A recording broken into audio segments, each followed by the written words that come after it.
building an empire of noise in '95. I truly believe that some dreams can come true. I've had several come true in the past 40 plus years. Easily one of the most memorable happened on August 15, 1995. It was at the X Club in Hamilton, Ontario. That whole week was Goo Goo Dolls week for myself, my old best friend Ryan, his brother Rory, and several others. But that night in Hamilton belonged to Ryan and I. Goo Goo Dolls had been the biggest musical influence on me for many years.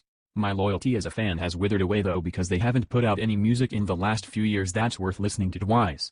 For the most part, anything they have put out on their last 3 albums has been a horrible experience for me to listen to. A genuine bummer. Chris Rock once said in an interview, "Only a Prince fan can say a Prince album sucks." That quote has been stuck in my brain for a long time, but it took a bit of honesty and growing up on my part to truly appreciate it.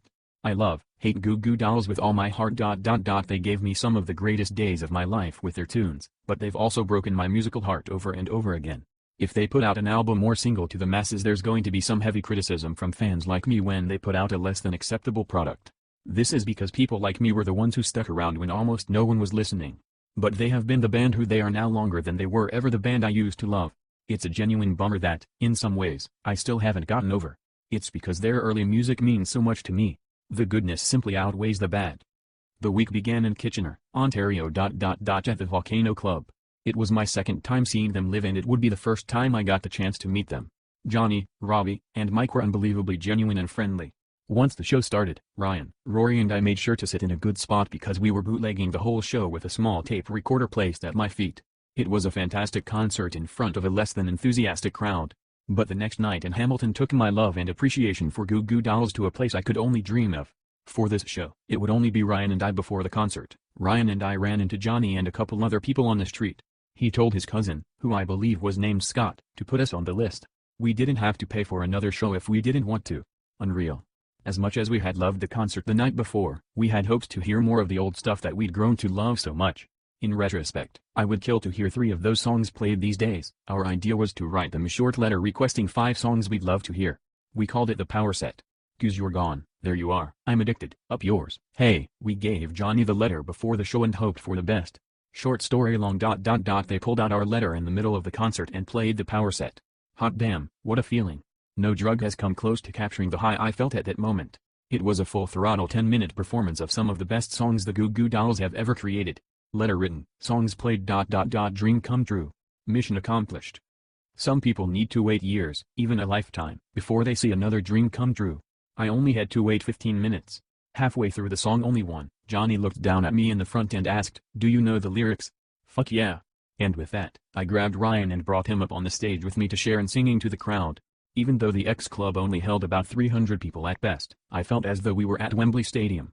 I got to feel a microcosm of what a musician feels like for a solid 2 minutes and I still haven't come down from that highest mountain to this day. A few more songs later, they played the biggest hit they'd ever had, Name.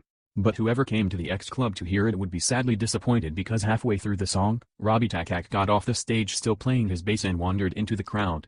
Johnny stopped playing and looked down at the small crowd of us in the front and asked, "Do you really want to hear this again?" We all screamed no. Robbie jumps back on the stage. 1, 2, 3, 4. And they rip into Torn Apart first song, first album.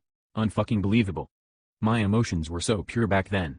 It makes no difference who the artist is really. When you love a band more than any other, and you get to hear exactly what you want to hear at your request and the next thing you know you are on stage with your best friend and your favorite band singing together. That's a long and cherished tidbit of life that is never anything but crystal clear in my memory. There are times when I really wonder if it ever happened. That night in Hamilton they were frisking people at the door, so we were unable to sneak the tape recorder in. I even remember the Memorex cassette tape I was going to use to tape it. It was an old Peter Gabriel show. As a result, one of the greatest nights of my life would be left at the door of the X Club. I have my autographed poster from that night. Ryan and I know it happened. Our friends were not so sure. But 2 nights later at the Opera House in Toronto they got the proof they needed as we sat outside the concert hall eating chicken fingers and fries. Johnny and Robbie approached us and we spoke as though we were old friends from grade school. We gave them another letter requesting the Power Set one more time, and they played every song for us again. They were not frisking at the door for the show, so that old Peter Gabriel cassette would finally be put to good use. Ryan's brother Rory placed himself on the balcony of the Opera House and recorded the whole thing. On the bootleg of the show, Johnny says the following. "Hey Rob? You wanna do this? This is the Power Set. We keep getting these letters from people ... These people right here ... These guys. Actually ... They came up and sang with us the other night. It was fucking awesome. On the bootleg, you can hear Rory laughing very clearly. So they put together their own set cause I don't think they're digging what we're doing.